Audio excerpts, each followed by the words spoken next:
You guys are sitting up there, you've been through mergers and acquisitions, you've been through sales, you've been in the ups and downs of the industry. So when you're looking ahead at the next 4, 5, 10 years in the IT industry, even for those of you who aren't directly IT, I know that you manage IT people, so you have to have these conversations all the time. So what are you doing to prepare your companies now, whether it's with in-house personnel or getting outside assistance, that is going to help you prepare your companies going forward in the next 5 years and 10 years? And how do you see in-house personnel versus getting a managed service provider like all of us? How are you balancing that sort of with your future planning in your companies?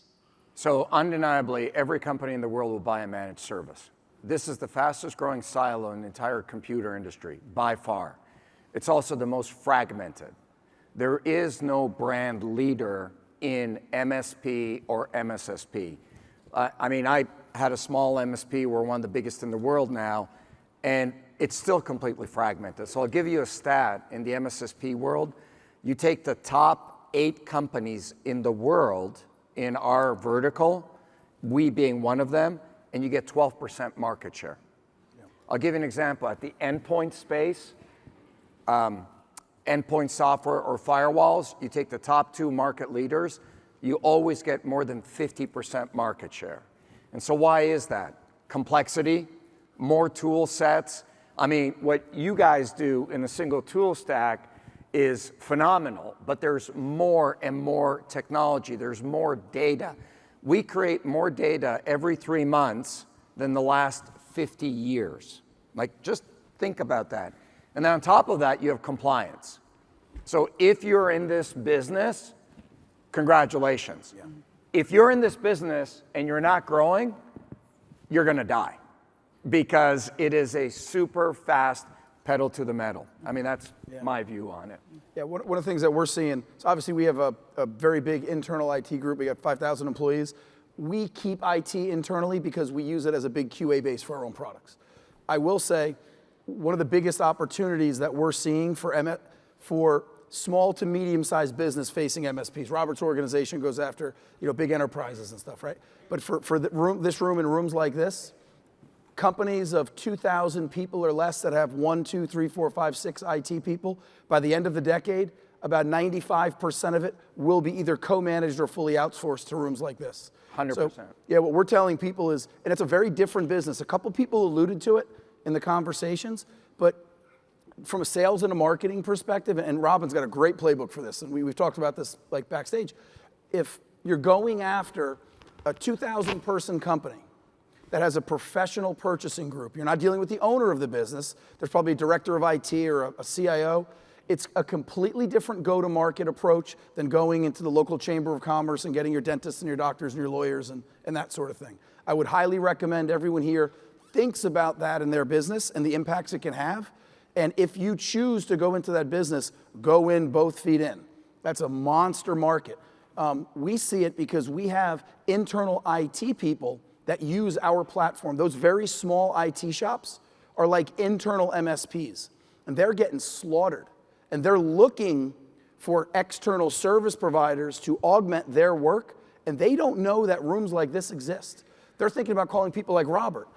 Robert's not going to talk to someone for $10,000 a month. He can't make money doing that. He work at IBM or Tata or any of those folks. That is the #1 market I think everyone here should really think about, because it's so underserved and it's so in demand. Daymond, Kevin, you guys have any thoughts? I was going to say that the area of compliance, and another accelerator for that is what's just happened in the banking industry right now. I'll give you an example. One of the businesses I do is I run private equity for governments. And what's happened there, you have to go through an RFP process. Let's say you want to compete for the legislature of the state of North Dakota. What they care about more than anything else is compliance. Can you show them a platform that is 100% compliant that you're managing right now? That's more important than returns in some cases, because everybody has to be compliant now. That's the fastest cost I have in my business, is constantly paying for more tools to have transparency in how we're investing the Treasury money or the state's money or whatever it is, to say, look, we're good managers, but that's not good enough anymore. They want to be able to log on at 2 in the morning and see every position open or closed all the margin being used, everything's compliant, and that's expensive. So you are in the right business, and you should probably start focusing on that even for smaller businesses. Anybody that's got anything to do with the government or servicing them, that's why I asked. I think it was, yeah, I was talking about you, Tommy, because you're in San Diego. We do business there. That's all government. The place is crawling with government, state and federal. And so this is a huge opportunity. And you know, it's great to come into a room where, it's like Robert said, if you're not growing, what's the matter with you? Like, it doesn't get any better than what you got here. It just can't, it won't get any better than this. It's too good. Daymond, for your IT, well, you manage internal IT, or you just kind of try to stay out? Yeah, like business is very much an art, right? And you have to understand where you're going to be satisfied or happy with. I didn't have a massive amount of people at my height. I had probably about 400 internally and about 2,000 externally. I realized that I wanted to become somebody who I can focus on what I do best and outsource almost everything. Would I have an IT manager? Yes, right? But I don't want to deal with the labor laws and all the various things and the talent. I want to be able to focus on what I do. I want to be Disney. I want to create Mickey Mouse as much as I can, and then I want to be able to say, well, if I license out to you, or you handle all this, you handle all the other stuff. Listen, you know, if we come back with a 20% EBITDA, and you're going to give me 12% or 8% on a license, and I have no problems and no capital at risk, that's what I want to do. So maybe you have to, there are opportunities to find other people that are really good at what they do.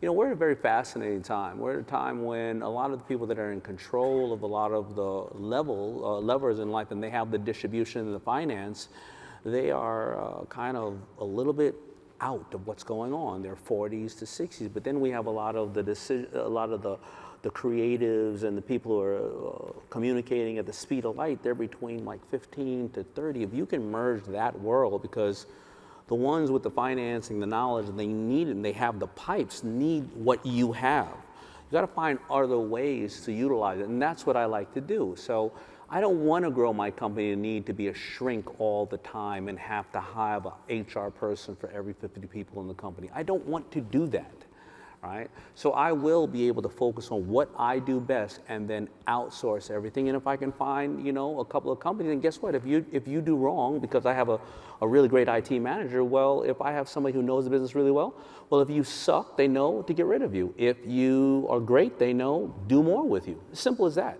It's really simple. So that's how I look at things, because I want to be able to enjoy my life.